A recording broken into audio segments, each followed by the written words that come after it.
Este programa es familiar, apto para todas las edades, no contiene escenas de sexo o de violencia. Se recomienda ser visto en compañía de un adulto responsable.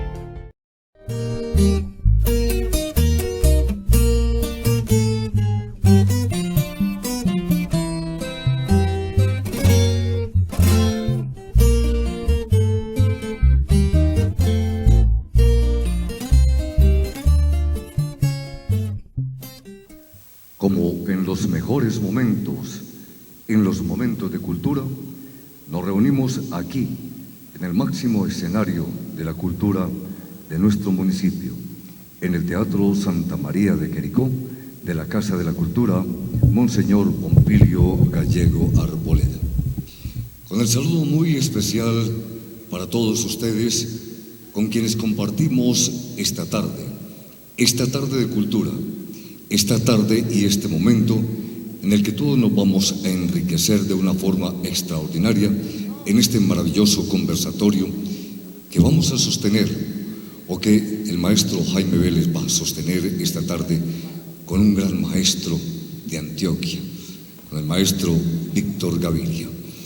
Presento mi saludo muy especial al maestro Víctor Gaviria.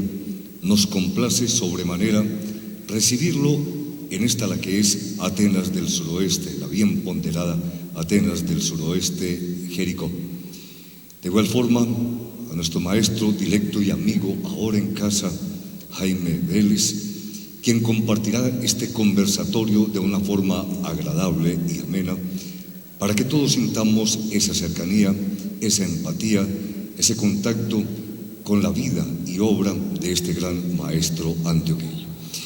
Pero por sobre todo saludar a nuestra comunidad jericoana que a esta hora nos sigue a través del canal de televisión JTV Global Televisión y a través de los diferentes medios de comunicación, a través del Facebook Live de La Voz del Suroeste y de la Alcaldía de Jericó, el gobierno de la gente que preside nuestro alcalde David Alonso Toro Cadavid.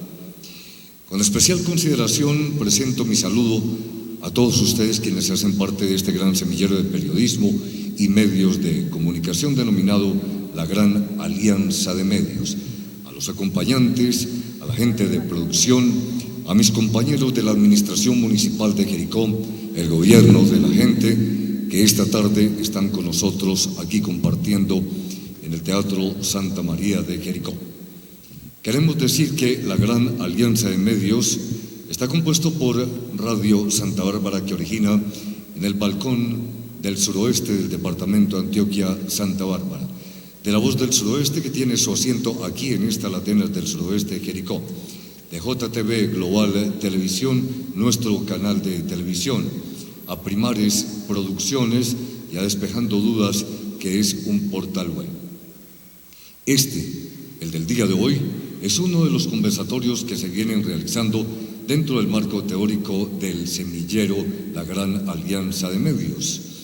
Y esto es posible gracias a ese encuentro y a esas ganas por fortalecer el periodismo y los medios, no solamente en nuestro municipio, sino también en esta bella fracción del suroeste del departamento de Antioquia.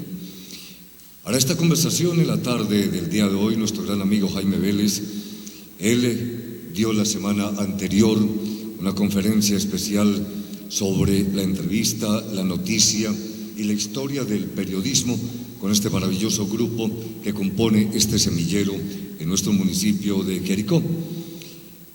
Va esta tarde a conversar con el gran maestro Víctor Gaviria sobre cine y sociedad.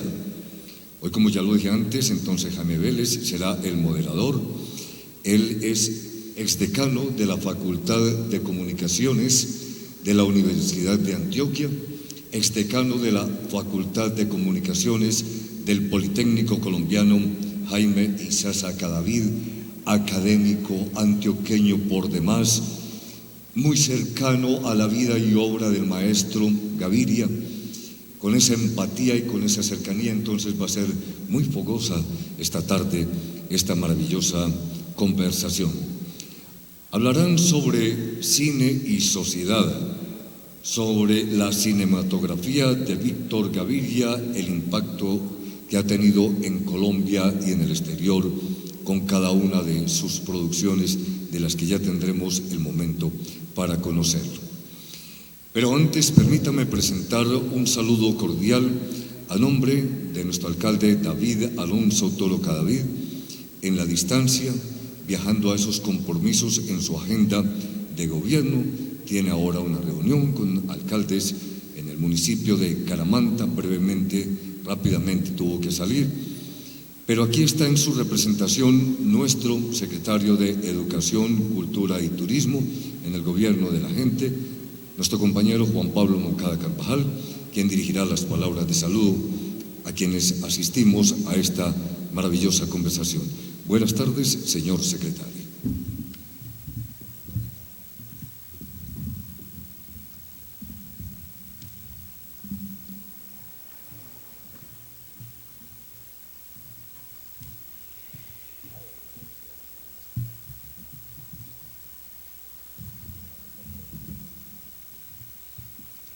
Muy buenas tardes para todos los que están hasta ahora conectados por los diferentes medios de comunicación.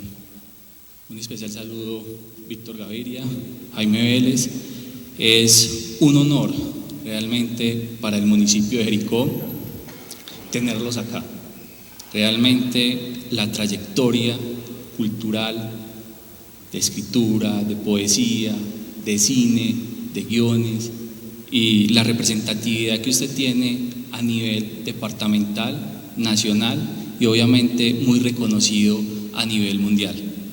Entonces, para Jericó, obviamente en representación de nuestro alcalde David Alonso Toro, que le tocó viajar hacia el municipio de Caramanta a una reunión importante, pero él estaba, digamos, presente para estar aquí en este conversatorio también. Ustedes son inspiradores de cultura, son inspiradores de fe, de esperanza, son inspiradores de una escritura que día a día se va mostrando en un contexto que más lo requiere, más lo necesita, más necesita de esos artistas, más necesita de esas personas que vean con otros ojos las dificultades y las puedan plasmar desde el arte, como lo hace Víctor. Usted lo ha demostrado a través de sus películas, a través de sus escritos, cuál es esa realidad que tiene nuestro país, cuál es esa realidad que tiene Colombia, y que a raíz de eso ha sido galardonado en diferentes escenarios a nivel internacional, porque ha tenido una excelente proyección. Y de esa manera es mostrarle esa fe a los muchachos, a los jóvenes que hoy están en todo este proceso de formación. ¿Por qué? Porque es un referente de historia, es un referente que ha ido jalonando día a día la cultura de nuestro país y que la ha llevado afuera, que lo ha demostrado, y que cualquiera de ustedes que han empezado en este proceso de formación y que hoy podemos contar con una inminencia de ser humano en toda su trayectoria, podamos también nosotros tener esa pequeña chispa desde la poesía, desde la escritura, desde, ¿por qué no llegar a ser un gran cineasta como lo es Víctor Gaviria? Entonces es seguir fomentando esos valores, esa esperanza, y bienvenidos nuevamente a lo que es Jericó, y qué rico que esta no va a ser la última vez que esté en Jericó, sino que vamos a seguir haciendo diferentes actividades dentro de este territorio. Muchas gracias.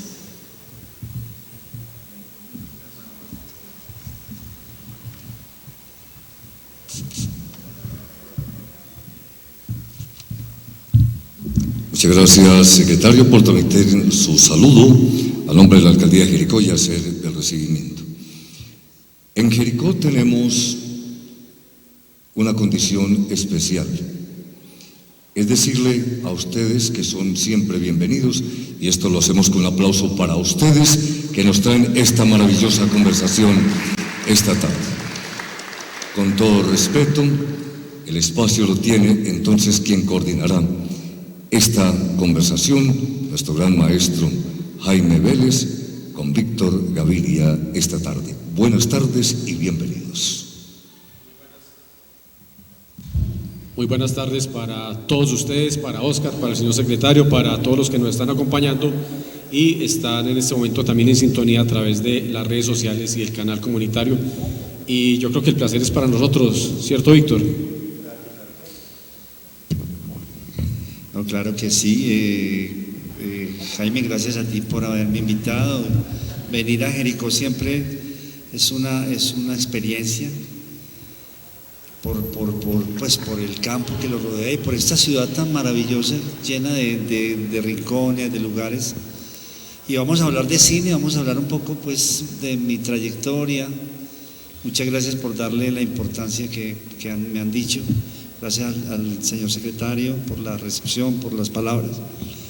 Y sí, Jaime, no sé, vamos a... Bueno, entonces... Y con ustedes también, con ustedes que están allí seguramente interesados en saber lo que es el cine colombiano, antioqueño y demás, pues gracias por estar acá y ojalá que sea una conversación también en donde en cualquier momento que ustedes quieran preguntar algo lo hacen, ¿cierto? ¿No? Sí, la dinámica ¿cierto? Va a ser que empezamos el diálogo con Víctor, pero también ustedes en algún momento podrán y ojalá participen con sus inquietudes o comentarios para Víctor Gaviria y hagamos esto muy enriquecedor porque es lo que pretende el semillero de periodismo y producción audiovisual, esta alianza de medios y las entidades que apoyan, y es tener esa semilla para periodismo y producción audiovisual en un municipio como Jericó y que esto se irradia a otros municipios y ojalá para todo el sureste antioqueño. Bueno, Víctor, sí, ya usted lo conozco desde el 93 o 92, él fue profesor mío en la Universidad de Antioquia de la carrera de Comunicación Social Periodismo en una materia, una asignatura que se llama Cine 2.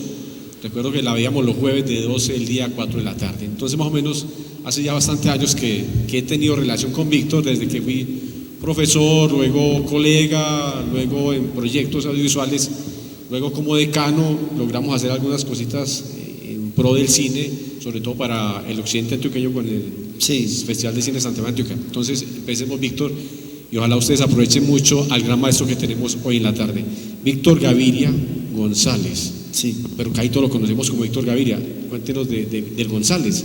¿Cómo fue esa infancia suya? ¿Cómo fue su mamá? ¿Cómo fue esa infancia suya? ¿Su adolescencia? Sí, realmente yo tuve un papá que pues nació en Liborina, que es un pueblo del occidente antioqueño, camino de Santa Fe de Antioquia, de Olaya, luego sigue Liborina, un pueblecito muy, muy desconocido para todo el mundo. Y mi papá era un gran contador de historias de espantos. Él decía que le habían pasado a él y cuando íbamos a Liborina, pues íbamos fascinados, un poco asustados porque esas casas viejas eran donde lo habían espantado a él, pues el diablo, los típicos espantos antioqueños. Los típicos espantos que también cuando uno viene aquí a Jericó también. Yo hice una película de espantos hace un tiempo en Santo Domingo, basado en un cuento de Tomás Carrasquilla y siempre he querido continuar con ese asunto. Pues a mí me parece que todo eso que son creencias que están en la realidad de todos nosotros, pero que aluden a un mundo sobrenatural, es un tema muy, muy chévere también. No sé si ustedes, muy cinematográfico, no sé si ustedes tienen alguien que los conecte con ese mundo, pues muchas veces son los abuelos, ¿cierto? Incluso yo cuando vine la primera vez acá que me presentaron este teatro, lo primero que es increíble porque es muy, no sé si es muy antioqueño, muy suramericano, muy latinoamericano, pero nosotros terminamos hablando de un espanto que había aquí en este teatro. Y recuerdo que hice contacto, tomé el teléfono de unas personas que me iban a presentar a unas señoras ya muy adultas que tenían una gran capacidad, que eran narradores de esas creencias. Perdí el teléfono, nunca fui, pero siempre quedé con la idea de, o sea, eso les comento eso ¿para qué? Para que, pues yo soy un cineasta.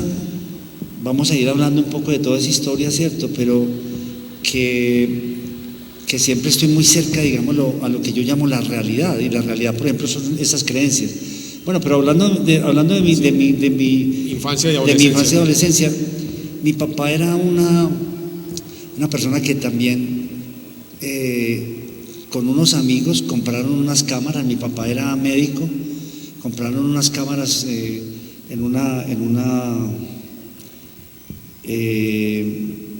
o sea, creo que fue Kodak que las vendió, y eran 3 amigos que se aficionaron a filmar en 8 milímetros, en ese formato de 8 milímetros. Entonces, cuando yo estaba niño, muchas veces mi hermano mayor de pronto lo cogía la novelería de proyectar las películas que mi papá filmaba. Pues no eran películas, eran filmaciones que él hacía de procesiones, de la calle del centro, de las primeras comuniones, películas caseras, ¿sí me entiendes? Pero yo creo que el amor mío por el cine viene de esas noches en donde la casa se llenaba de magia, porque en esa época la televisión pues tenía 2 canales nomás, en blanco y negro, y ver cine en la pared con un proyector que sonaba de esa manera tan particular como los proyectores de fílmico, ¿cierto? A mí nunca se me olvidan esas proyecciones, esas veladas en donde poníamos los taburetes y las sillas pues unos detrás de otros, hacíamos como un pequeño teatrico, y era muy hermoso volver a ver esas películas que eran pues de mis hermanas mayores, en sus primeras comuniones, cosas, pero que a mí siempre me dejó fascinado eso de esas películas familiares, ¿no? Bueno, de hecho, en los municipios, yo recuerdo hace unos 40 años, el cine existía en las ciudades, pero en los municipios iba alguien con un proyector y hacía eso, proyectar películas para toda la comunidad. Yo creo que en Liborina les tocó eso. Mi papá era el que tenía también un proyector de Bellanhauer 16 milímetros, y él alquilaba películas en una distribuidora de cine mexicano. Entonces de vez en cuando veíamos esas películas en el patio de la casa. No sé, es el sonido del proyector. Yo no sé, muchos de ustedes seguramente no han tenido esa oportunidad de ver un proyector de cine, fílmico, ¿no? Posiblemente afuera no. hay algunos. Esos 2 que tienen afuera, que son de 35 milímetros. En todo caso, yo creo que el amor por el cine viene de esa fantasía de mi papá. Mi papá, que les digo que era después me encuentro gente, incluso en Venecia, cuando estuvimos en Venecia el año pasado, ¿cierto? Sí, estuvimos para que sepan, en Venecia inició el año anterior un primer festival de cortometrajes llamado el Cine Rural de los Pequeños Pueblos, y su primera versión fue en diciembre del año anterior, y Víctor Gaviria también estuvo invitado allá. Sí, yo estuve también con la intención de encontrar amigos de mi papá, y me crucé con algunos de ellos, señores ya muy adultos también, y me contaban que mi papá era muy buen contador de historias, un gran narrador, un tipo que contaba cualquier cosa, y como se encuentra uno con mucha gente en la vida, que son narradores, digámoslo, natos, y que cualquier cosa, simplemente el caminar por la calle, el ir a almorzar, te cuentan eso y te tienen ahí ya fascinado. Sí, como les decía a los muchachos del semillero la semana anterior, recuerden que así nació el periodismo, con la oralidad, contando historias. Entonces, para que recuerden lo que hablamos en ese tema, sí. Mira que también el cine entonces tiene esa génesis en contar historias. Jaime, no, además porque la verdad es que ese cine que yo he hecho después, o sea, hay unas cosas con mis películas que de alguna manera tienen como una metodología distinta al cine más normal, ¿cierto? Y es que yo he hecho unas películas en donde los guiones los saco de cosas de conversar con la gente. O sea, esas películas, por ejemplo, de Rodrigo de No Futuro o La Vendedora de Rosas, yo nunca los he consultado en libros, sino que nacen de la memoria y de los episodios y de las vidas vividas que tiene la gente y que me los cuentan. O sea, esa relación que tuvimos nosotros, mis hermanos, con mi papá, escuchándole en la cama, historias todas las noches, porque él contaba unas historias y terminaban a los meses, historias larguísimas. eso como que me marcó a mí, y yo hago un cine nacido de la oralidad, te lo digo. Yo no hago un cine nacido de casi nunca de libros, ¿sí me entiendes? De adaptaciones, sino ni de la imaginación. Yo en ese sentido como que dejo la imaginación a un lado y he hecho un cine de realidad. Y ese cine de realidad en el fondo es lo que me cuentan unas personas oralmente. ¿Sí me entiendes? O sea, por ejemplo, Rodrigo de No Futuro y La Vendedora de Rosas nace es del encuentro que yo he tenido, digámoslo, en esas épocas con unos jóvenes que me han contado historias, que yo las he grabado. Eso sí, las he grabado, las he transcrito, y a partir de esos libros de literatura oral he hecho unas adaptaciones, pero siempre pasando por lo oral. Pues te lo digo, te aprovecho, digámoslo, eso de la oralidad, porque es un cine que nace de la conversación y del narrador oral. Para contextualizar a nuestros cibernautas televidentes, los que están en redes sociales y los del semillero, los integrantes del semillero, Víctor Gaviria es, además de director de cine, es guionista, es poeta y escritor.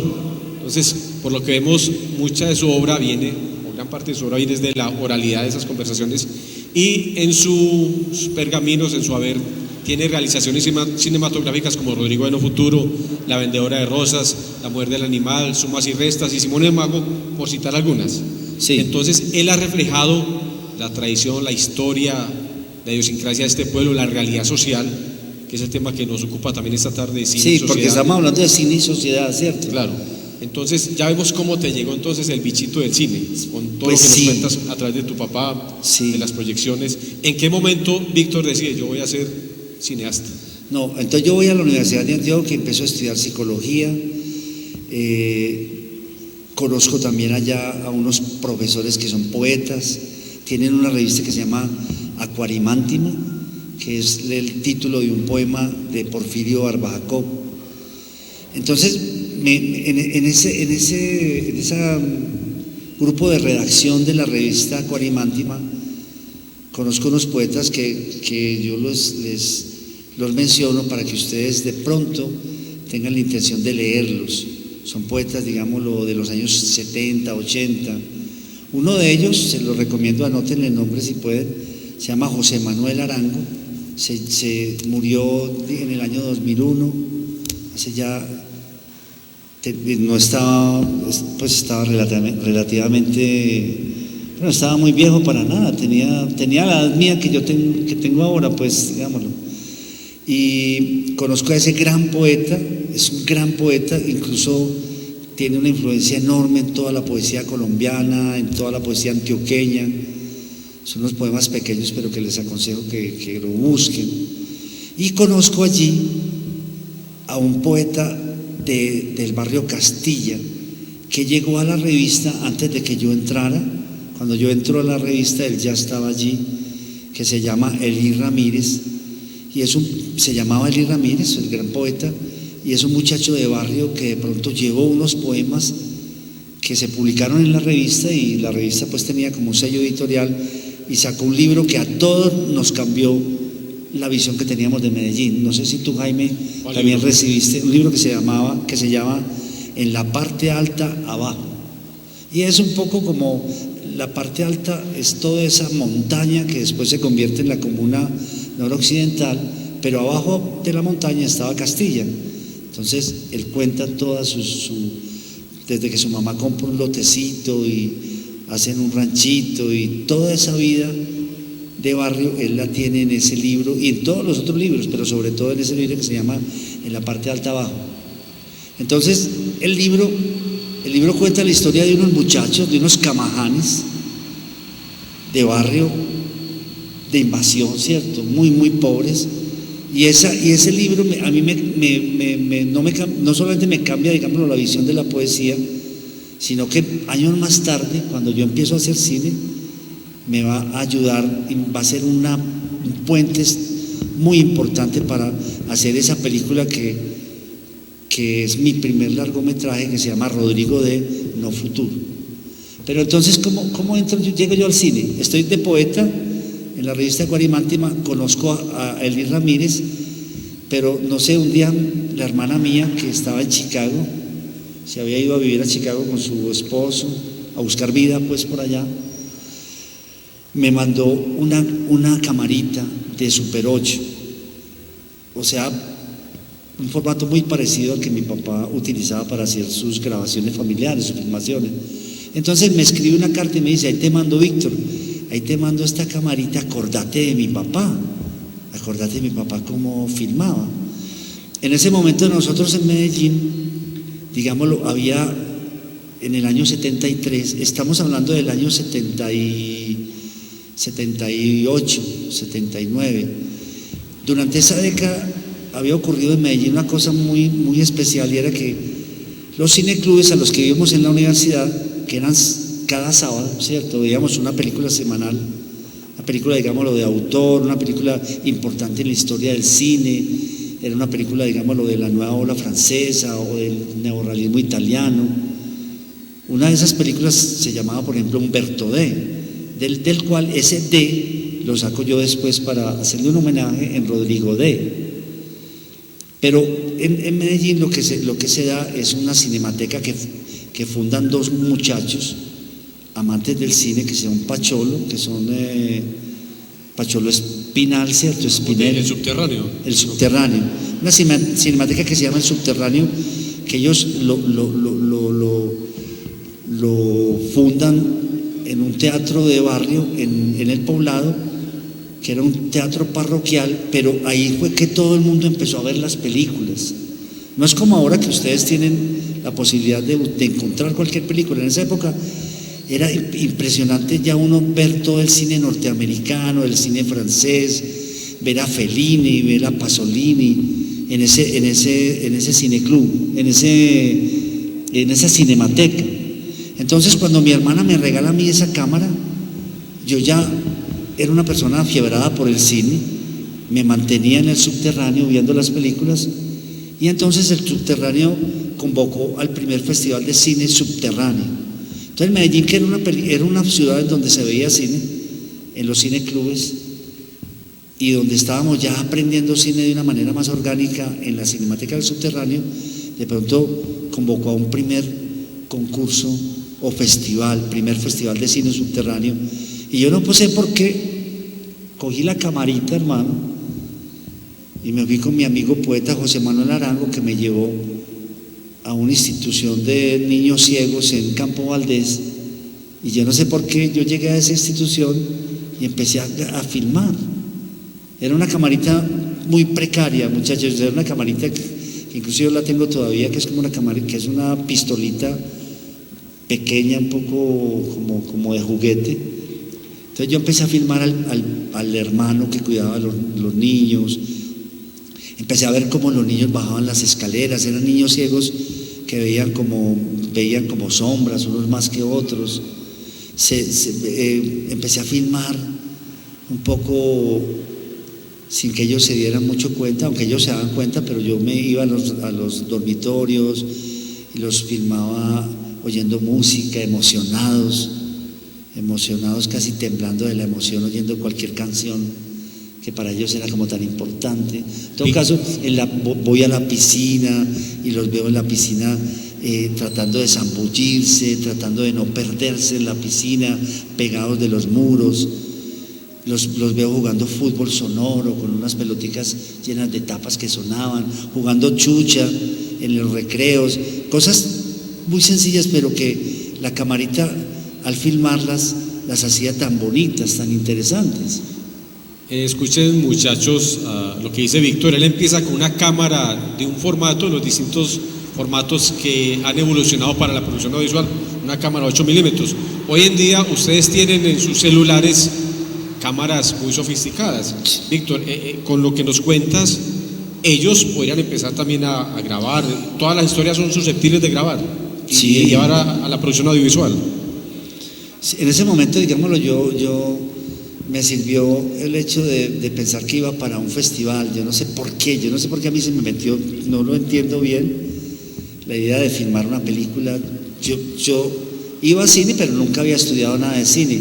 Era una época donde todo el mundo era autodidacta, donde no había, pues, es decir, el cine era algo muy lejano. Nosotros lo que más podíamos pretender era ir al cineclub, ver una película, pero de ahí pasar a pensar que íbamos a hacer una película. Entonces yo no sé por qué ese primer festival como que rompió el hielo y algunos pintores hicieron una película. Recuerdo que un músico de la Universidad de Antioquia, Mario Gómez Viñes, hizo otra película basada en un cuento de Julio Cortázar, y otros amigos hicieron películas como de adolescentes, y yo hice esta película con estos niños. Y recuerdo que fui donde un profesor de la Universidad de Antioquia porque la cámara no tenía sonido, y de la manera más absurda musicalicé y le busqué sonido a este corto. Era un corto que resultó siendo de 8 minutos. Yo lo edité, sí, de alguna manera con cierta conciencia de poeta, porque yo leía unos poemas, digámoslo, en esa época de Ernesto Cardenal, o unos poetas de poetas brasileros que eran muy coloquiales, o sea, no era la poesía rimada sino una poesía, digámoslo, de versos libres, en donde había muy coloquial, muy narrativa. Entonces yo hice como un poema con esas imágenes, y le puse la música que con el amigo mío, el profesor Hernán Botero. Él era un melómano, entonces él puso ciertos temas de música dodecafónica, ¿cierto? Que era una música como muy experimental. En todo caso, yo mandé eso allá, al cineclub, a la Cinemateca del Subterráneo, y resulta que me gané ese concurso. ¿Cómo te parece? O sea, entras con tu primera producción sin querer queriendo y te lo ganas. Pues, pero absolutamente yo nunca pensé que, en todo caso, la película como que tenía yo había traído todo eso para mostrárselos a ustedes, pero no era como la dinámica del conversatorio. Pero la película la puse buscando tréboles, porque los niños, había un momento donde competían entre ellos a encontrar unas violetas, unas florecitas de violeta que están debajo de las hojas. Entonces ellos, sin ver nada, medio las encontraban, y también cogiendo unos tréboles que había en una jardinera grande, que ellos también competían encontrándolos y buscándolos. Entonces lo puse buscando tréboles. Es una secuencia de esa pequeña película. La película dura 8 minutos y es una película muy rudimentaria, muy aficionada, supremamente aficionada, pero tenía como algo, yo no sé qué tenía. Puede que de pronto tenía poesía de alguna manera. Yo creo que tenía tu magia para dirigir y para transmitir. Y entonces vamos a pasar a otro segmento, y es Víctor Gaviria, a través de sus producciones cinematográficas, ha reflejado lo que es la sociedad, lo que es Medellín en la época de los 80, los 90. Víctor, hablemosle a los muchachos, a los que nos están viendo, de Rodrigo D. Por ejemplo, tú ahí te inspiras y recreas muy bien y cuentas la historia de los muchachos de algunos barrios de Medellín. ¿En qué consiste Rodrigo D. y cómo haces para transmitir lo que vive la sociedad en ese momento? Sí, o sea, esta primera peliculita empezó un camino autodidacta. Como les digo, yo lo primero que hice fue comprarle unos libros a un amigo de la universidad, que no sé por qué yo sabía que tenía unos libros de cine, y se los compré. Empecé a estudiar, empecé a leer, y eso fue un camino que me llevó a una cosa que es, digámoslo, muy particular de este cine que yo he hecho, y es que yo nunca he trabajado con actores profesionales. Eso es otra cosa. Esto es lo que se llama actores naturales. O sea, sí, esas películas que yo veía en mi casa con mi papá eran de actores que no eran actores, eran mis hermanos, mi abuelita, mis tíos, algunos muertos ya en esa época. O sea, eran unas imágenes de gente muy concreta, muy real. Cuando voy con Los Ciegos, encuentro también un documental de gente muy real. Entonces voy, como quien dice, hago una primera película después de la de Los Ciegos, ya más consciente. Quiero contar una historia del colegio donde yo estudié, la llamo La Lupa del Fin del Mundo, porque es una anécdota de cuando el mundo se iba a acabar en el año 61, 62, ese episodio de los misiles atómicos nucleares que hubo en Cuba, Y yo recuerdo que cuando estábamos niños como que tuvimos un momento, un día en donde todo el mundo tembló de miedo porque el mundo se iba a acabar. O sea, para los muchachos el mundo se va a acabar, es que ha ocurrido en varias ocasiones. En el 61, recuerdo que en el 82 hubo también un conato de que el mundo se iba a acabar, en 2012, y en eso Hollywood sí le sacó mucha plata al año 2012. Sí. Sí, para que se contextualicen de que ha habido años en los que supuestamente el mundo se va a acabar. Sigue, Víctor, por favor. Bueno, entonces les digo que yo cuando hice esa peliculita de La lupa del fin del mundo, fui a buscar actores en un grupo de teatro de niños, en la Biblioteca Pública Piloto de Medellín, pero yo vi que los niños estaban adiestrados, estaban preparados en una actuación muy teatral, muy sobreactuada. Entonces yo me asusté, yo dije, pero ¿cómo va a hacer cine yo en Medellín? Fui a otro teatro, digámoslo, de actores más adultos, con amigos míos que eran muy buenos actores de teatro, pues que en la universidad, como yo estaba en la revista, había mucho contacto cultural, y conocí a un muchacho, Mauricio Duque, y cuando yo le hice un ensayo, yo vi también que el hombre era muy teatral, y eso palabra que me dio pánico. Yo dije, pero yo ¿cómo voy a hacer cine con estos actores, hermano? ¿Qué voy a hacer yo? En general, digámoslo, había una actuación de mucho menos teatral en la televisión. En esa época el programa que a todos nos fascinaba era un programa que se llamaba Don Chinche, que era un programa como neorrealista, hecha por Pepe Sánchez, en donde por primera vez se sacaban las cámaras a la calle y había unos personajes populares que hablaban, digámoslo, en un lenguaje popular, y era como un cine muy realista. En todo caso, el hecho de hubo un momento en donde yo dije, bueno, hay que buscar entonces un actor. Aquí en Medellín no hay actores de cine, obviamente, todo el mundo tiene esa impronta del teatro, entonces tengo que buscar otro actor. Obviamente, las películas que veíamos en los cineclubes, había unas películas neorrealistas, una de ellas que seguramente ustedes han visto, que se llama El ladrón de bicicletas, de Vittorio De Sica, y en general esas películas de esos años, del neorrealismo de los años 50, son películas, muchas de ellas hechas con actores que no son actores, que se llaman actores no actores, se llaman no actores, o yo siempre los he llamado actores naturales. Entonces empiezo como un aprendizaje de buscar el actor natural. Entonces hago un corto, después de, digámoslo, empiezo ya, digámoslo, en una dinámica social de buscar convocatorias. En esa época las convocatorias, ahora hay muchas convocatorias para ustedes también, pero en esa época había una convocatoria en Focine en donde yo me gané, escribí una historia de un programa de radio, y ahí fue cuando encontré el primer actor natural, que era un locutor de radio que se llamaba Alonso Arcila Monsalve, que mi mamá escuchaba. Era una persona más bien joven que vivía en mi casa con todos mis hermanos, y mi mamá escuchaba ese programa todas las noches, que se llamaba Habitantes de la Noche. Todavía existe el programa, creo que el programa yo creo que está cumpliendo 40 años, sí, o no sé cuántos. Es un programa que se emite a muy altas horas de la noche, y es toda una institución, ya para que sepan, los Habitantes de la Noche. Habitantes de la Noche. Entonces era un programa muy simpático, porque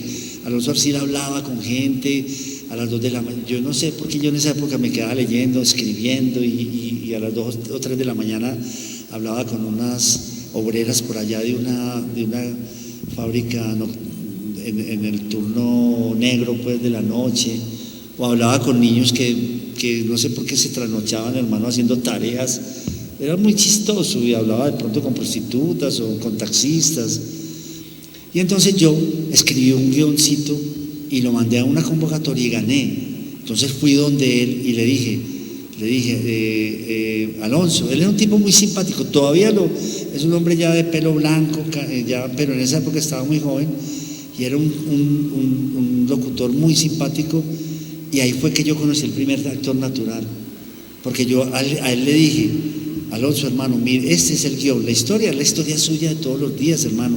Como usted llega a las 6 de la tarde, hay una gente esperándolo, conversa con el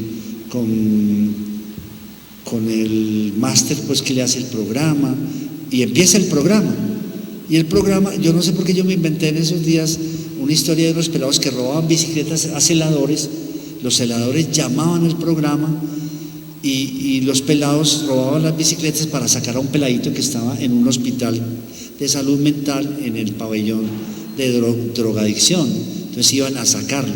Era una cosa ahí un poco conectada unas cosas con otras, pero lo que me gustó mucho fue que ese señor, yo le decía, bueno, hermano, la idea de esta secuencia es esta. Entonces él ya no leía ni memorizaba diálogos ni nada, sino que improvisaba.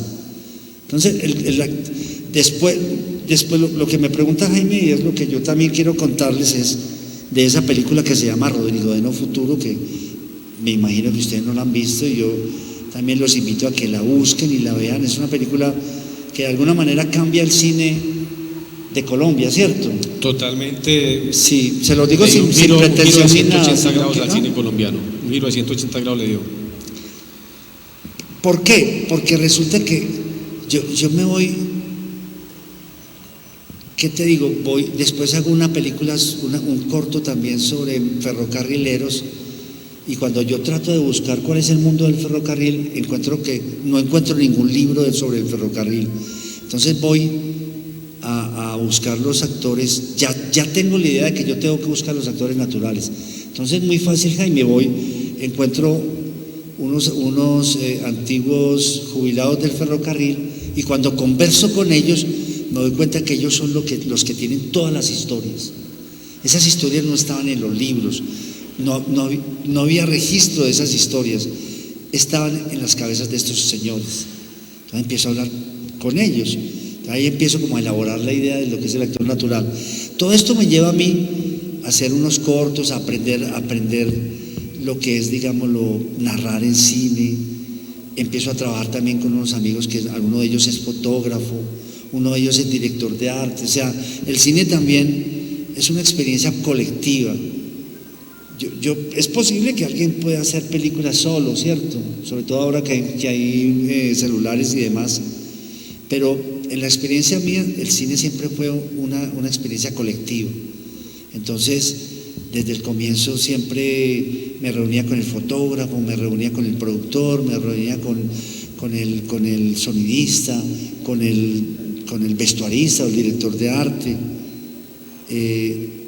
Y entonces hice como unos cortos buscando al actor natural hasta que llegué a Rodrigo de No Futuro, que fue el primer largo y que de alguna manera como que fue la primera película que mostró lo que estaba ocurriendo en una ciudad colombiana, ¿sí o no? O sea, fue la primera película en donde, creo yo, pues no, todas lo han hecho, ¿cierto? Pero de una manera muy decisiva y muy impactante, hizo un diálogo entre la ciudad o entre la sociedad y el cine. Porque en general, mire, cuando yo empecé a hacer cine, yo iba, pues obviamente, como les digo, no había escuelas de cine, no había un lugar donde uno estudiara cine, ¿cierto? Uno aprendía cine, era que, pues, de pronto en las carreras universitarias daban 2 o 3 materias relacionadas con el cine, cine 1, cine 2, de pronto, sí. Y eso que no en todas, pero llegas con actores naturales, con una idea, con el hecho de reflejar lo que está sucediendo en ciudades como Medellín, sí, para contextualizarlos a ellos. Sí, sí. ¿Qué es lo que se narra en Rodrigo de? Es que en esa época, digámoslo, el cine, había como dos caminos para hacer cine. Uno era adaptar de la literatura novelas importantes, novelas artísticas, y yo recuerdo que en esa época se hizo la adaptación de Cóndores no entierran todos los días, de Gustavo Álvarez Gardiazabal, que creo que está cumpliendo 50 años ahora, porque es del 71, creo que son 50 o 60 años. 50. 50, bueno. 50. Bueno, y el otro camino era la cinefilia, o sea, hacer películas tomando de modelo, de paradigma a la historia del cine. Entonces yo recuerdo que cuando fui alguna vez a ver las películas que se hacían en Cali, o sea, ese grupo que se llamó Caliwood, en donde estaba Carlos Mayol, Luis Ospina, algún día fui a ver el rodaje de Luis Ospina, que estaba haciendo Pura Sangre en Cali. Yo estaba apenas empezando, todavía no tenía el concepto de actor natural, estaba apenas empezando. Entonces me sorprendió mucho que antes de rodar cualquier cosa, ellos ponían en Betamax una película del Ciudadano Kane y miraban los planos ahí. Miran, vamos a hacer este plano. Mira, vamos a hacer esto con esta iluminación, vamos a hacer esto. Y luego, porque estuve un ratico ahí en el set, tomaban como modelo, como paradigma el cine mismo, ¿sí me entendés? Entonces, ¿cuál fue el camino, digamos, lo que yo personalmente tomé, digámoslo, con mis amigos de Medellín, y de la cual salió esta película Rodrigo D? Un tercer camino que me pareció a mí, que el cine podía nacer de la realidad, o sea, la realidad podía ser el paradigma. ¿Sí la realidad podía ser el paradigma. Sí, que fue muy interesante, como quien dice, le di la espalda a la literatura, le di la espalda al cine como cinefilia, y entonces empecé a pensar que los guiones, las historias, podían nacer directamente de lo que yo había vivido con Alonso Arcila, el locutor, y lo que había vivido también con estos actores naturales de un mediometraje que dice que se llamó La Vieja Guardia, que era una historia del ferrocarril de Antioquia. Entonces hice después una película sobre Que pase el aserrador, y entonces con Que pase el aserrador lo que hice fue buscar a los mejores trovadores de Medellín. Yo tenía un amigo que era poeta que se llama Luis Fernando Macías, y iba con él a los concursos de trovadores de la Feria de las Flores, que son muy, pues, no sé si ustedes son aficionados a eso. Yo en esa época me aficioné mucho, y entonces cuando se inauguró Teleantioquia, hicimos Que pase el aserrador, y el actor de esa peliculita, de ese mediometraje, fue Jorge Carrasquilla, rey de la trova.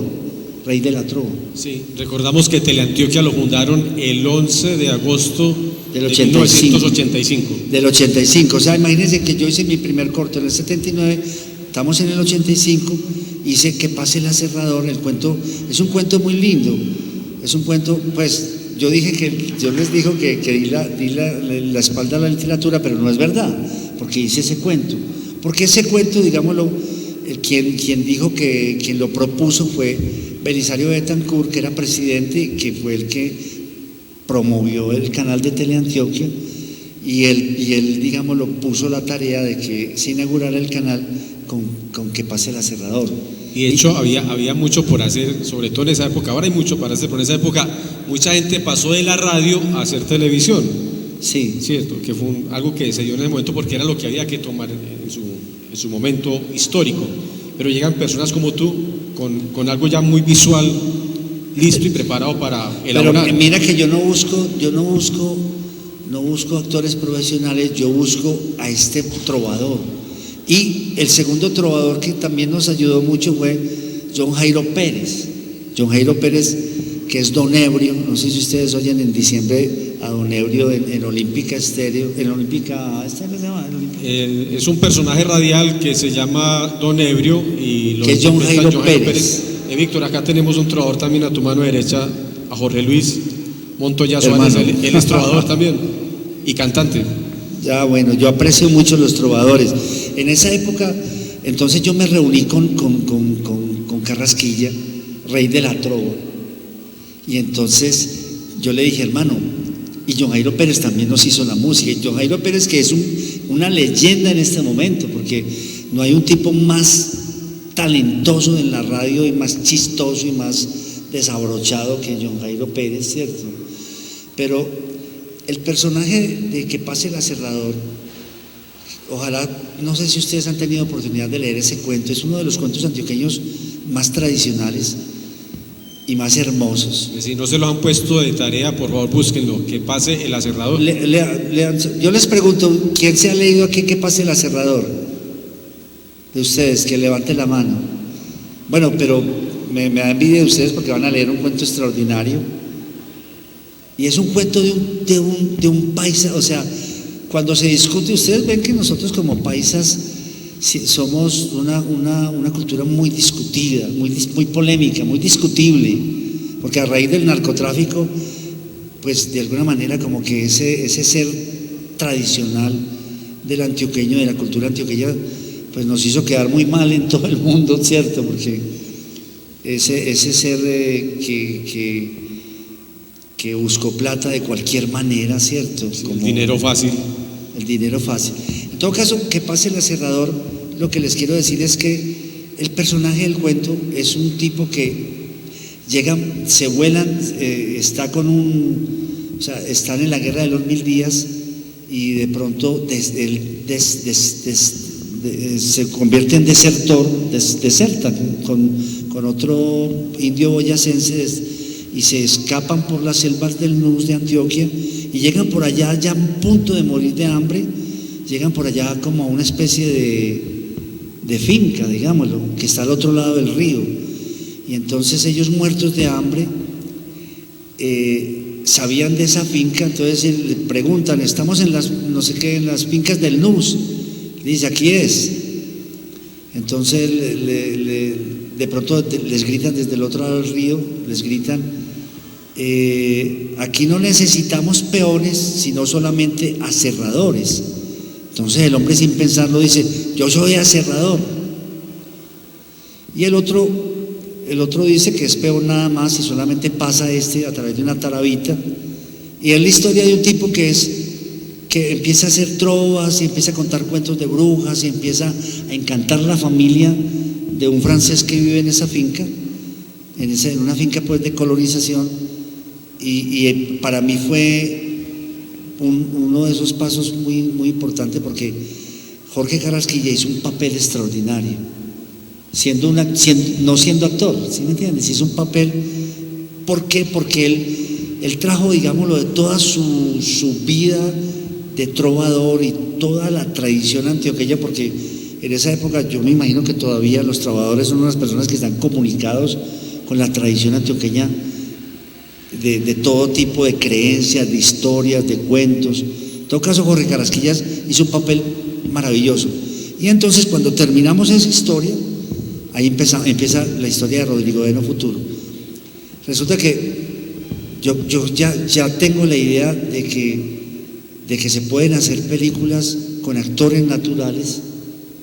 Y entonces hago una historia con Luis Fernando Calderón, un amigo mío que se llama Rodrigo D., que es la historia de un muchacho de barrio que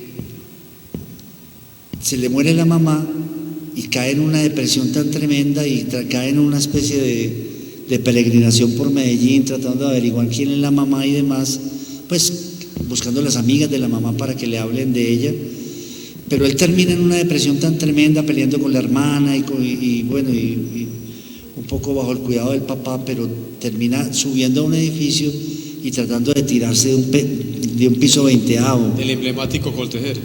Sí. Él se iba a tirar creo que era el edificio del banco. Ah, no era el Coltejer. No. Uy, oiga, qué pena, yo estaba convencido, Víctor, cuando fue en el Parque Berrío. Cuando vi la película pensé que era el Coltejer. Es el popular. Él creo que es el banco. Sí, el alto que está en el Parque de Ríos es el Banco Popular. No recuerdo. Y también está el cafetero ahí. Bueno, cerca. en todo caso, nosotros escribimos el guión de ese muchacho.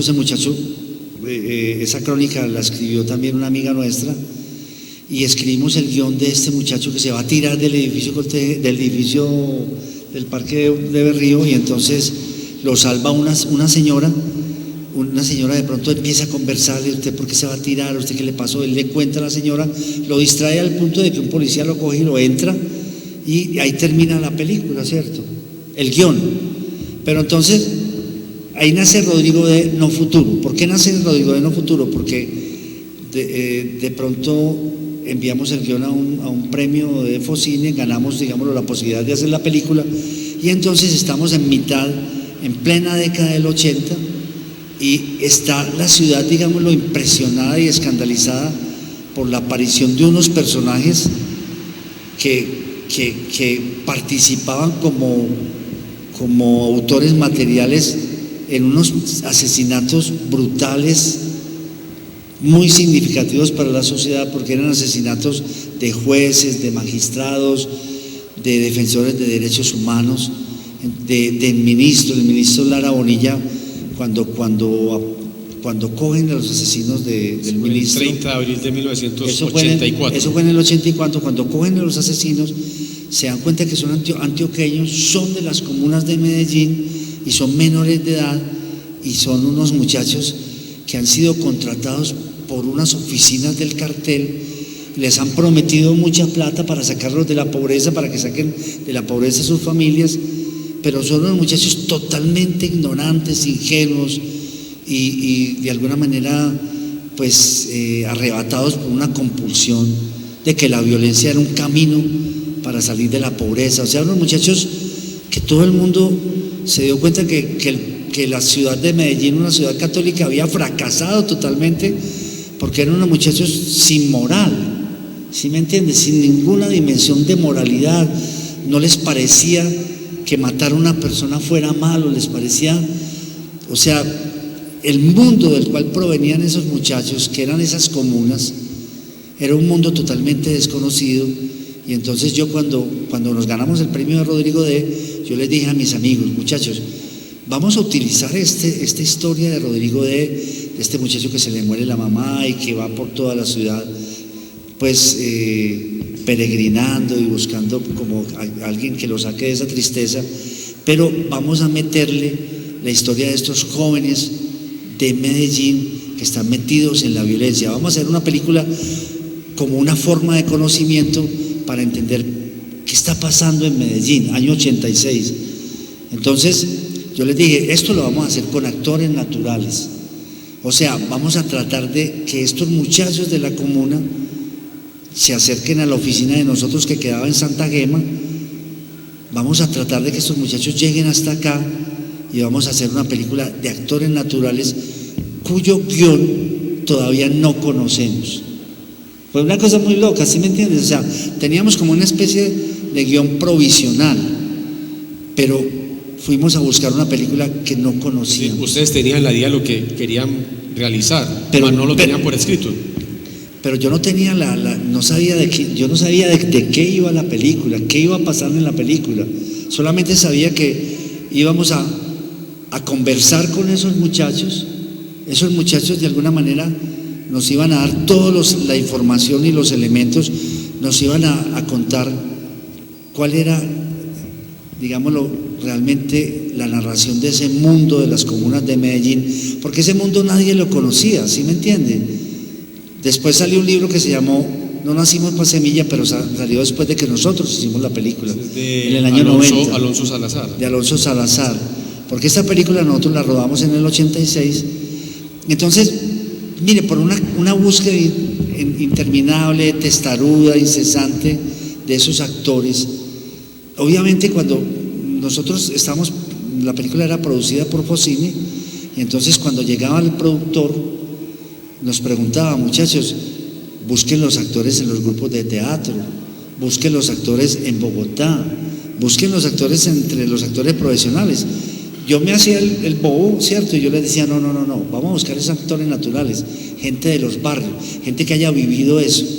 Entonces, después de muchas búsquedas, yo alguna vez subí al barrio pues de muchas búsquedas, apareció un muchacho que se llamaba Ramón Correa, apareció Ramiro Meneses también, que después Ramiro fue el protagonista de Rodrigo D., pero después fue un actor que de pronto algunos de ustedes más adultos lo tengan referenciado. En todo caso, alguna vez yo subí al barrio con Ramón y por allá pasó una moto y Ramón los llamó a unos pelados que iban en una moto, los paró. Entonces les digo: hey, uno de ellos se llamaba John Galvis, y le dijo: John, mira, te presento aquí a Víctor, estos quieren hacer una película y están buscando actores. Y entonces yo le dije al hombre: ¿por qué no bajan a la oficina? Les di la dirección de la oficina. Uno de ellos tenía la mano enyesada porque le habían pegado un tiro. Y entonces a los 15 o 20 días apareció Ramón y apareció con su compañero en la moto. Entonces nosotros no fuimos a la oficina, sino al apartamento de un amigo que me lo había prestado. Y cuando entramos al apartamento de un amigo, que era un dúplex pequeño, nos sentamos en un sofá y yo les dije a los pelados, muchachos, eran pelados de 18 años, les dije: ¿por qué no vengan para que conversemos, hermano? Yo quiero conversar con ustedes. Yo ya tenía el método de que mis guiones nacían no de la invención mía, de mi imaginación, sino de la conversación con alguien. Entonces le digo: muchachos, siéntense. Entonces ellos me dijeron, no, ellos no eran capaces de sentarse y nos dijeron: lo que pasa es que nosotros sí hemos entrado a estos apartamentos, pero nunca a sentarnos, sino solo a robar. Entonces, de pronto encontramos que la película iba a ser una película de unos muchachos cuya experiencia era, toda estaba al otro lado de la ley. Eran unos pelados que nosotros nunca los sentimos así, pero que vistos desde ahora eran unos pelados que eran antisociales, eran ladrones.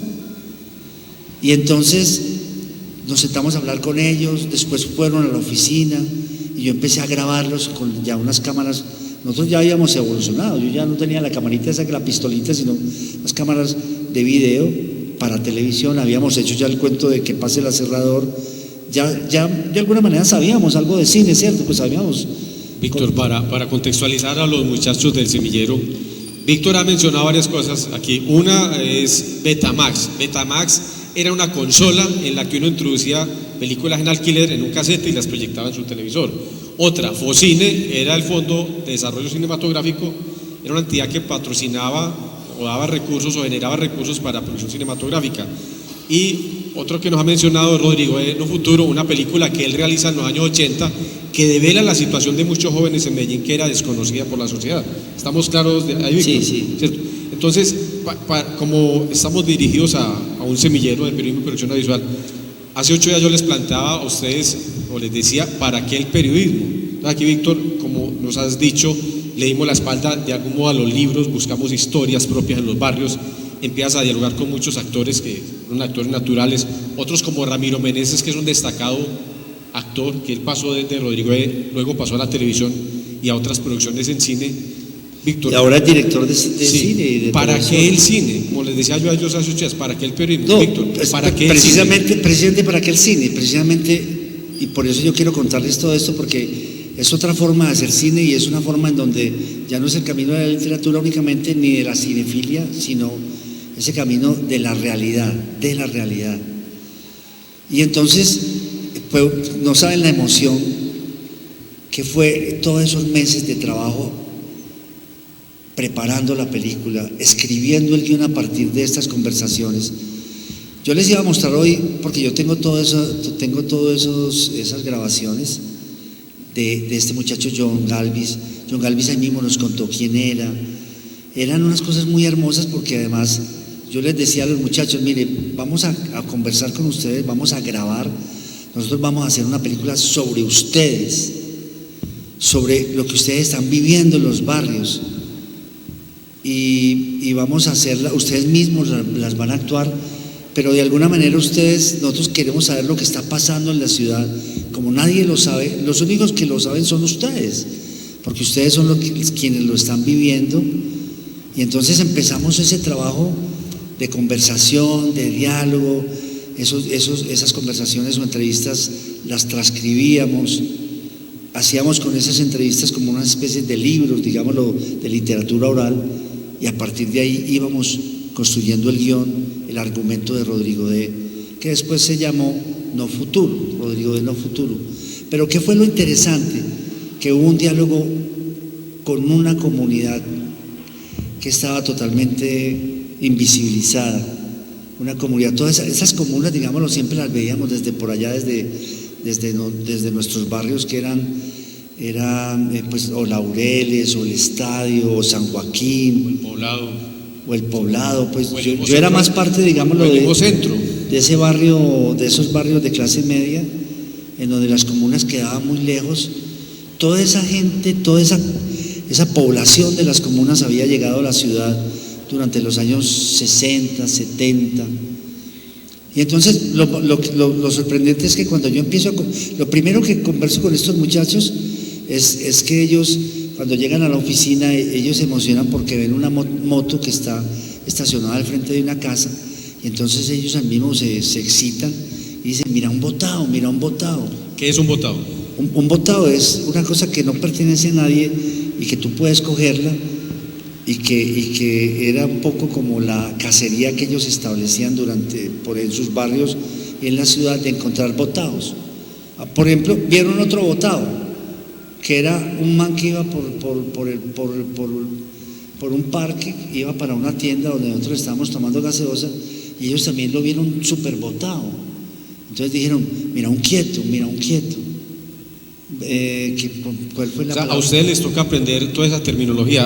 A ver. No, era otro lenguaje que seguramente algunos de ustedes tienen algunas palabras de ese lenguaje, pero una palabra también de ese lenguaje era gonorrea.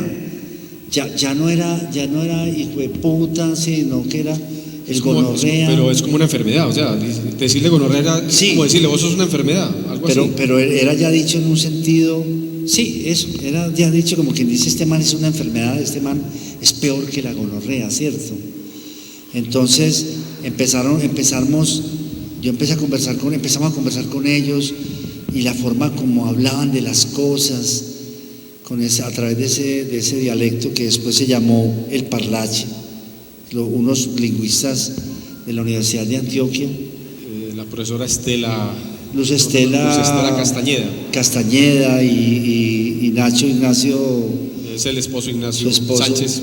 No recuerdo. Sí, Ignacio Sánchez, creo que sí. Y después escribieron, ellos trabajamos juntos después de Rodrigo. El parlache.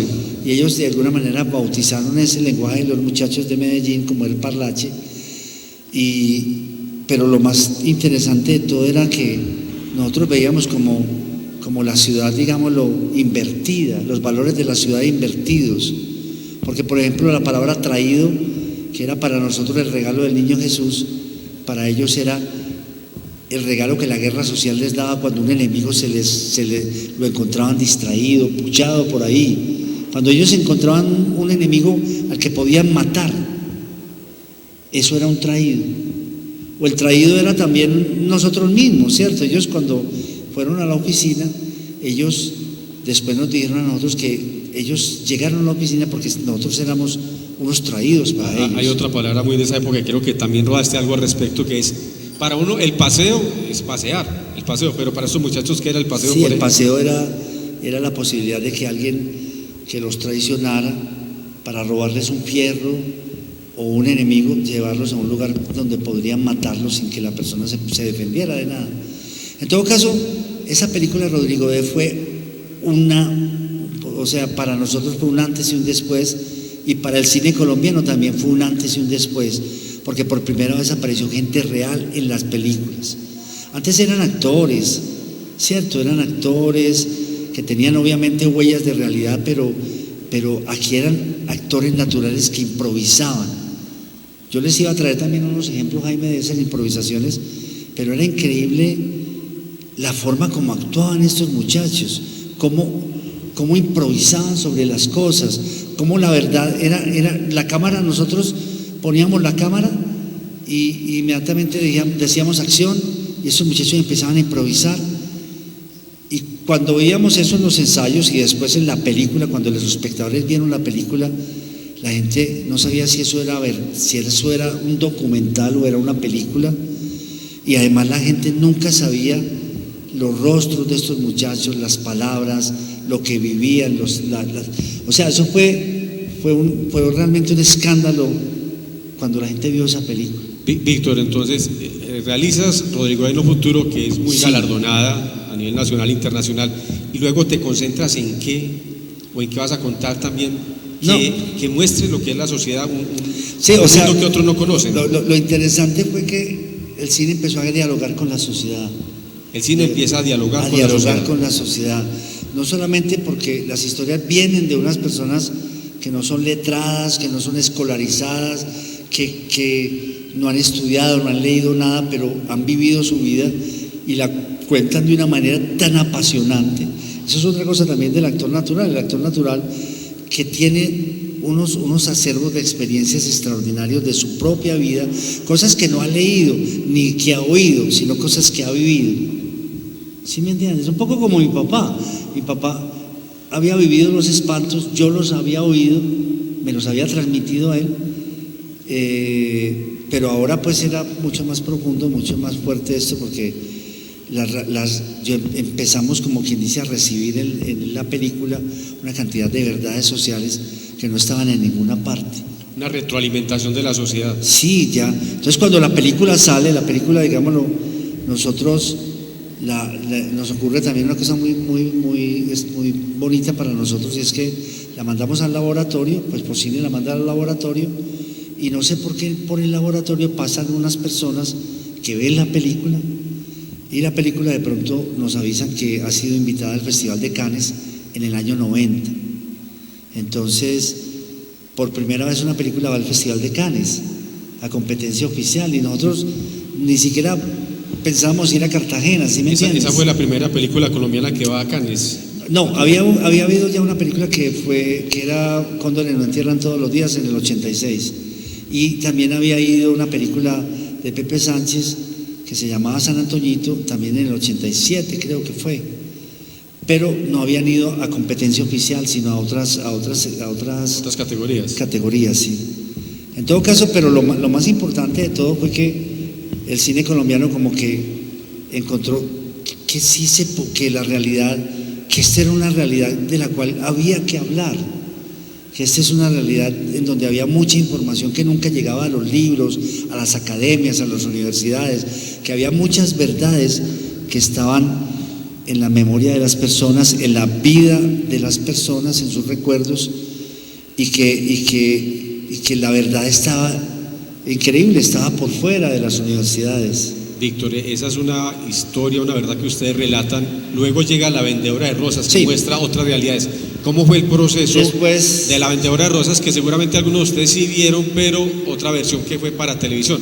Con Víctor les traemos este tema porque él realizó La Vendedora de Rosas en cine, muy exitosa por lo demás, muy galardonada. ¿Cómo es ese proceso y esa verdad de la sociedad que tú relatas a través de tu lente? O sea, nosotros hacemos Rodrigo de No Futuro, y obviamente la película es recibida al comienzo pues con digámoslo, pues es aplaudida, y porque vamos a Cannes, llegamos de Cannes y de todas maneras nadie nos critica mucho, pero apenas pasa todo ese evento de Cannes, pasa lo mediático y demás, nosotros quedamos solos en Medellín, y yo empiezo sigo de alguna manera con los mismos actores de Rodrigo D.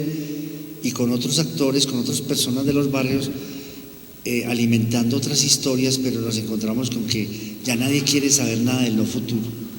¿El no futuro era qué? El no futuro era una cosa que era una gran tragedia para esos muchachos de Medellín, que no tenían lugar en la ciudad, que no tenían lugar en el mundo, y que se habían metido, digámoslo, en esa locura del cartel de Medellín, a ser bandidos, a ser pistolocos, a ser sicarios, y eso los condenaba a morir muy jóvenes y realmente a vivir un destino de no futuro.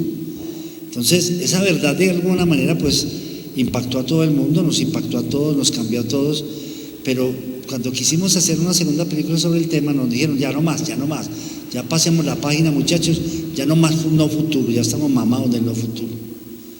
Entonces hicimos una película por allá en un pueblo que se llamó Simón el Mago, y estuvimos esperando un rato a ver qué hacíamos, hasta que de pronto salió la posibilidad de hacer La Vendedora de Rosas, que es como un segundo capítulo de una película de realidad, en donde yo conozco en un internado, estoy haciendo un documental para unas monjitas muy queridas, un internado que se llama Mamá Margarita, y ahí conozco a una niña de 8 años que las monjitas me la muestran y me dicen, mire esta niña, entreviste a esta niña. Yo la entrevisto y esta niña me cuenta la vida de los niños de la calle en una tarde, y yo quedo tan impresionado con eso que decidí esa misma tarde que iba a hacer una película que se llamaba, bueno, me senté a escribir eso al otro día y escribí La vendedora de rosas, basada en los cuentos que esta niña me había contado, pero basada también en un cuento de Hans Christian Andersen, que es un autor danés, del cual es autor de muchos de esos libros que nosotros hemos leído dentro de la literatura de los cuentos de hadas, y uno de esos cuentos se llamaba La vendedora de fósforos. Entonces, como esta niña vendía rosas, yo inmediatamente hice como una versión del cuento de Andersen, pero al mismo tiempo con muchos elementos de su vida.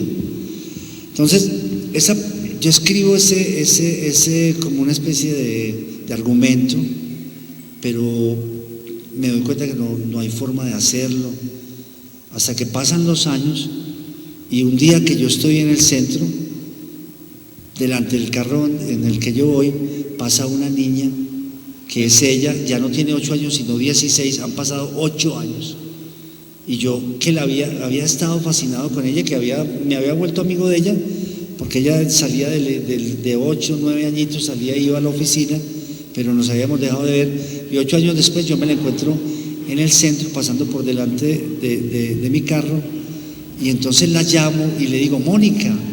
Entonces le doy el teléfono de la oficina, y ella va a la oficina. Cuando la veo pasar, pasa con unos niños, con unos muchachos. Después ella es como quien dice la líder de una bandita de ladrones del centro.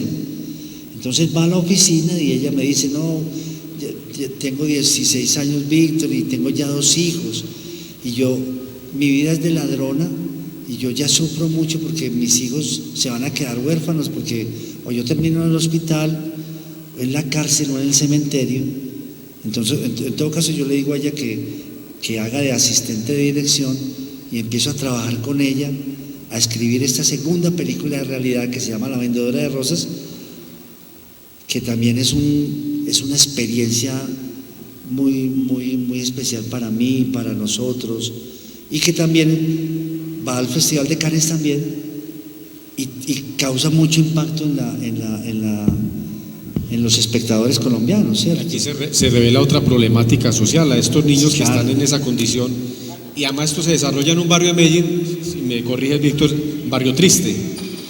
Nosotros lo hacemos, digámoslo, en la Iguaná. En la Iguaná. La Iguaná, y tomamos la vida de los niños, que era la vida de esos niños reales que yo conozco, que pasan las noches vendiendo rosas en todos esos estaderos de las 70, de todas esas 70 que va, digámoslo, de Colombia a la bolivariana. A la bolivariana, 70, sí. Entonces hacemos una película de realidad, y por segunda vez, digámoslo, nos damos cuenta que las verdades están afuera, que las verdades no llegan a la academia, que el cine por segunda vez, de una manera muy fuerte, dialoga con la sociedad. Entonces, si ustedes ven la película La vendedora de rosas, que también les recomiendo que la busquen y la vean, es una película de esos actores naturales, niños de 10 años, de 12, de 15, de 17. Ahí es donde aparece, digámoslo, yo voy a un internado por Caldas, que es un internado que se llama Luis Amigo, y ahí descubro a esas actrices, digámoslo. Las monjitas esas de las que yo te digo, me muestran otra vez otras niñas, y ahí conozco a Lady Tavares y a las otras niñas, y bueno, y es un segundo momento maravilloso de rodar con estos muchachos, con estos niños, y vuelvo y repito, es como un segundo capítulo del cine de realidad.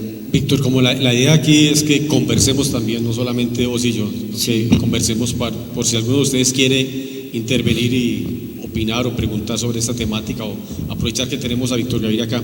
Yo, por ejemplo, en Jericó ya llevo un poco más de 1 año y medio y he encontrado historias, ¿cierto? He hecho algunos cortos videos, he encontrado historias de caficultores, de guadañadores, de gente que cuida perritos, etcétera, historias muy bacanas que uno puede decir, aquí puede salir un buen guión, quizás algún día un cortometraje por lo menos, ¿cierto? En los pueblos, ¿qué posibilidades, como director de cine que eres, has estado en Santa Fe, Antioquia, ahora diriges el Festival de Cine Jardín, que es un municipio vecino muy bonito también, esta localidad? ¿Qué posibilidades pueden encontrar, por ejemplo, los integrantes del Semillero y quienes más están acá, de hacer pequeñas producciones inicialmente hasta, ojalá algún día llegar a un largometraje. Sí. ¿Qué posibilidades se encuentran? Sí, en ese sentido, yo sé que esta es una forma de hacer cine, no es la única y obviamente en cierto sentido le da a uno la idea de que el cine es fácil de hacer y cosa que no es tan verdad, ¿cierto? O sea, hay que aprender también a narrar, hay que ver mucho cine también, hay que amar también las películas, hay que ver también los actores, aunque yo trabajo con actores naturales también amo los actores profesionales que son los que están en las películas, ¿cierto?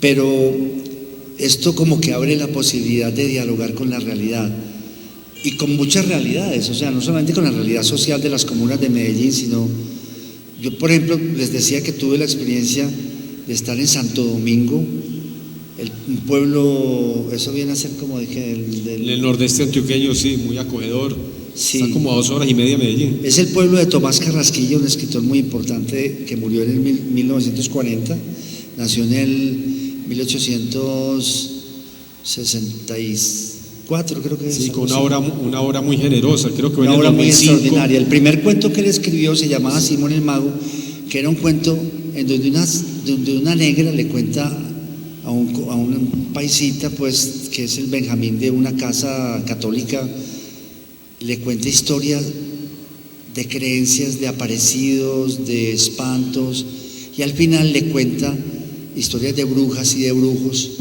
y le cuenta la manera para uno hacerse bruja o brujo, y le cuenta que para uno poder volar, le cuenta al niño, hay que decir, no creo en Dios ni en Santa María, no creo 3 veces, y se echa a volar. Yo creo que, y si logra eso, un buen medidor de un cuento de espantos o de brujas es que te ponga los pelos de punta. Yo creo que ese es el mejor medidor. Tenemos una primera inquietud por allí. Por favor, un poco más alto, espera que te lleven el micrófono para que todos escuchemos. Pero lo que tú preguntabas era si realmente, mientras tanto yo voy diciendo eso, sí, que este es un cine que nace de la realidad, pero la realidad no la realidad en general, muchas veces de narradores de la realidad. Y yo por ejemplo aquí que estuve hace como un año, encontré unas personas que vieron Simón el Mago y todas se emocionaron de poder hablar con sus abuelas, con sus tías abuelas, porque encontraban en esos narradores naturales unas historias que los fascinaban. Entonces es un poco el camino, conversen acerca de la realidad con personas que ustedes encuentren que eso que cuentan los fascina. Ahí tienen un gran insumo para sus historias periodísticas y de producción audiovisual, lo que nos dice el maestro Víctor Gaviria de contar esa realidad. Una primera inquietud. Jaime, buenas tardes. Buenas tardes. Profe, buenas tardes. ¿Qué más? Maestro, vea lo que es, de pronto para muchos muchachos no la conocen. Vengo a resolver hoy una duda. Primero aclararle algo. Nosotros los jericuanos, o la gran mayoría de jericuanos, no sé, la población nueva, conocemos muy bien a John Jairo Pérez. John Jairo Pérez es casada con una jericuana y de hecho John Jairo estuvo mucho tiempo acá y venía y hacía parte con nosotros, Oscar, de los grandes programas de Trova y todo. A John Jairo. 2. Si tienen la oportunidad de ver Rodrigo de y la vendedora de rosas, yo quiero preguntarle al maestro, ¿tuvo la sociedad de ese entonces que ver Rodrigo de y la vendedora de rosas para entender lo que sucedía en el medio, en el narcotráfico? Es decir, la sociedad nuestra de ese entonces tuvo que ver su película para nosotros impregnarnos de lo que estaba pasando en Medellín en entonces. Yo creo que sí. O sea, todos de alguna manera teníamos alguna información de lo que estaba ocurriendo en Medellín, pero eran informaciones muy fragmentarias. Entonces, esa tarea que nos dimos nosotros como cineastas noveles, porque era nuestro primer largometraje, estamos asustados también de cómo nos iba a ir, pero no sé por qué nos comprometimos con estos muchachos. Estos muchachos aparecieron y la verdad es que de alguna manera nosotros nos comprometimos con ellos, o sea, nos dimos cuenta que hacían parte de un universo que no tenía nombre en esa época, ahora sí ya lo tiene, que se llama la exclusión. Porque te digo, nosotros fuimos los primeros que empezamos a hablar de exclusión, porque antes se hablaba de explotación en la universidad, pero ese universo de la exclusión no se conocía cómo funcionaba, cuál era su lógica, cuáles eran de alguna manera sus códigos. Entonces, a nivel, digámoslo, del sentido existencial de esa juventud, no se sabía nada. Cuando tú me preguntas a mí, por ejemplo, tú me dijiste ahora que has estado 1 año y medio acá y que cada rato se te aparecen historias. Entonces, yo te quería decir que cuando a uno se le aparecen historias, no es bueno irse con la historia como anécdota, sino que la historia te conduce a un universo. ¿Un universo qué quiere decir? Por ejemplo, a mí fácilmente, yo llego acá, como les digo, alguna vez que estuvimos acá, la persona que cuidaba el teatro, que no lo habían inaugurado todavía, nos dijo que aquí había un espanto.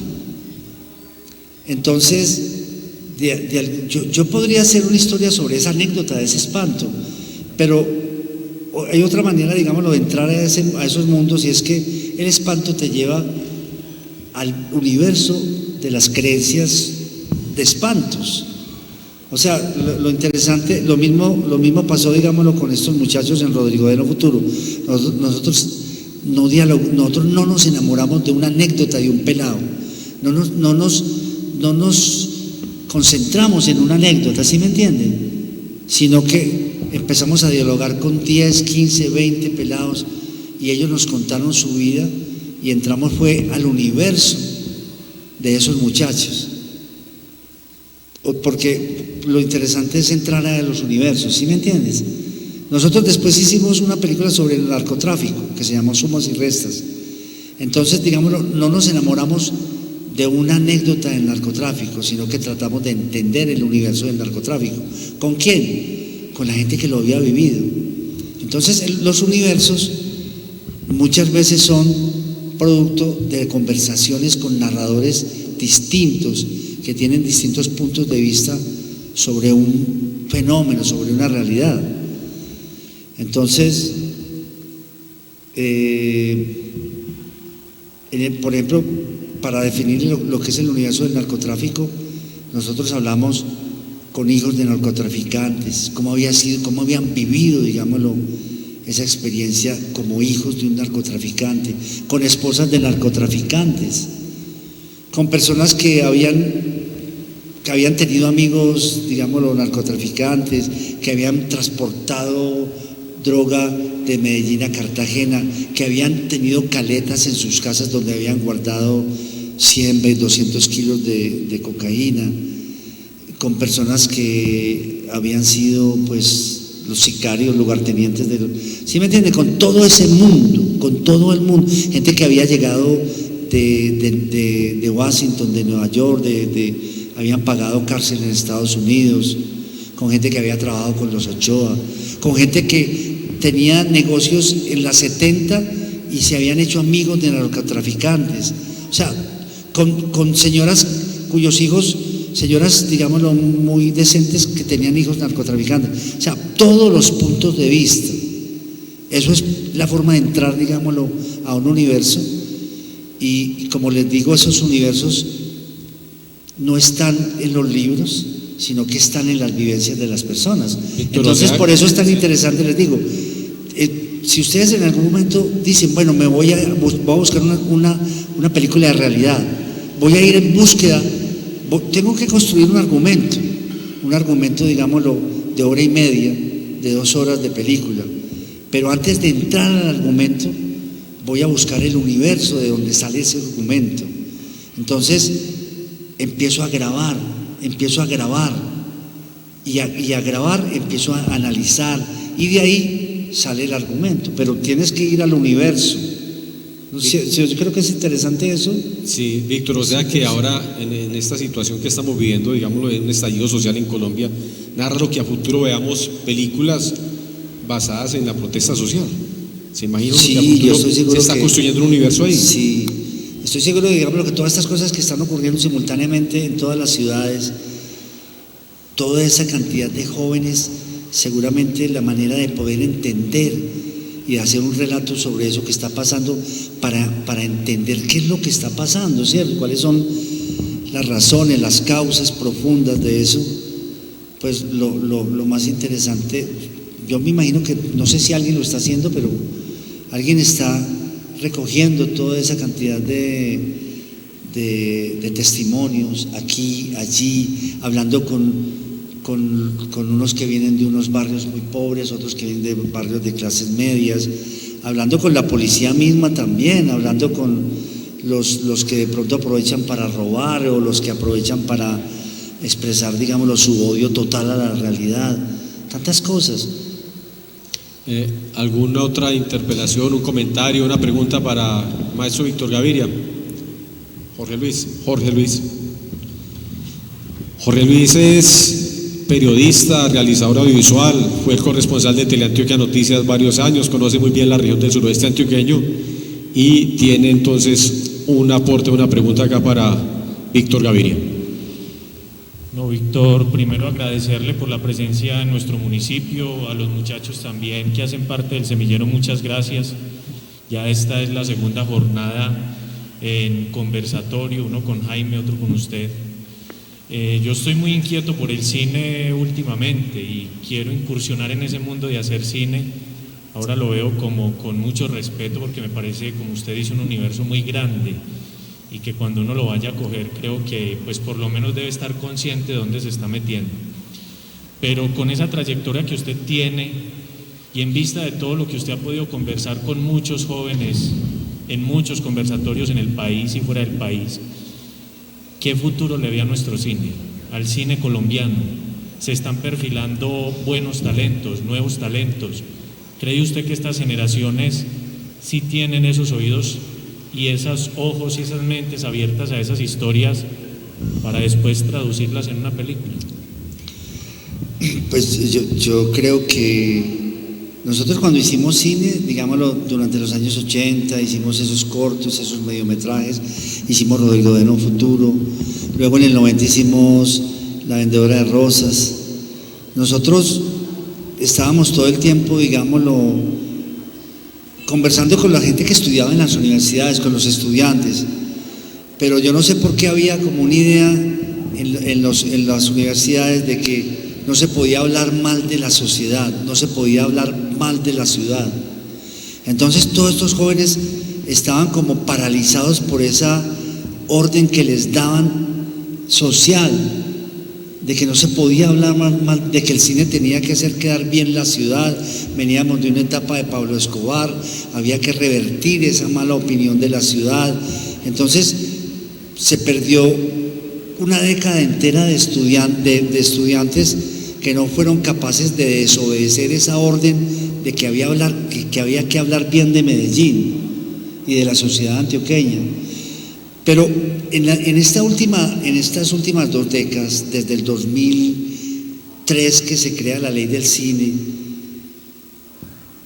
y desde que se crean los programas de comunicación audiovisual en la de Antioquia, en la Universidad de Medellín, en EAFIT, desde que se crea también la carrera de televisión en ¿cómo se llama? En donde tú fuiste, en el Politécnico. Ya los pelados ya no comen cuento de esa orden de que no se puede hablar mal de nadie. Ya hay una nueva, mira, después de tantos años yo esperando, yo veía unos cortos tan malos, y de un momento a otro empezó estos estudiantes de las universidades y empiezan a hacer unos cortos interesantes con atmósfera, con planificación, con narración, con unos guiones interesantes. Y en este momento la primavera del cine colombiano se vive en Medellín. Te lo digo, o sea, después de que Cali, digámoslo, durante tantos años... Sí, porque Cali y la Universidad del Valle tienen algo muy especial. Sí, tiene unos maestros de cine muy importantes que fueron pues Mayolo, Luis Ospina, Oscar Campo. De ahí surgieron una cantidad de cineastas tremendos pero ahora en Medellín hay todo un semillero de gente de entre 28 y 32 años. Una buena cantidad de colectivos. Increíble. Ahora terminar una película por aquí hecha en el suroeste, una película que se llama La Roya, hecha por un muchacho creo que él nació en Pueblo Rico, y un muchacho que se llama Juan Sebastián Mesa. Qué talento tan tremendo. Tiene un grupo que se llama Monociclo. Apareció también Laura Mora, hizo Matar a Jesús, que es un testimonio extraordinariamente expresivo y talentoso sobre la crisis y el trauma de haber sufrido de niña, pues, o de joven, la muerte de su papá. Y hay en este momento una cantidad de cineastas que han salido de la Antioquia, de la de Medellín, que tienen 28 o 30 años, que son extraordinarios, te lo digo, y ellos de alguna manera recibieron lo que nosotros, pues lo digo sin petulancia para mí, sino porque es verdad, ellos vieron que el cine podía dialogar con la realidad. Esa lección de Rodrigo Beno Futuro, esa lección de La Vendedora de Rosas, ellos la recibieron. Ellos saben que el cine es una forma de dialogar con la realidad, con la sociedad. No lo han olvidado, te lo digo, no lo han olvidado. Bueno, ya vamos cerrando este conversatorio con Víctor Gaviria. ¿Alguna inquietud, aporte? No solamente los del semillero, también tenemos personas de la alcaldía. Bueno, Víctor, entonces vamos cerrando. Una recomendación para estas nuevas generaciones. Algunos de pronto van a ser periodistas, otros no lo van a hacer, realizadores audiovisuales, pero hemos hablado de eso, de contar esas realidades. ¿Qué recomendación le da tanto a ellos como para los que nos están viendo a través del canal comunitario y de las redes sociales? Sí, yo creo que este es un país lleno de traumas sociales, de cosas sin resolver, de grandes dolores y todo eso.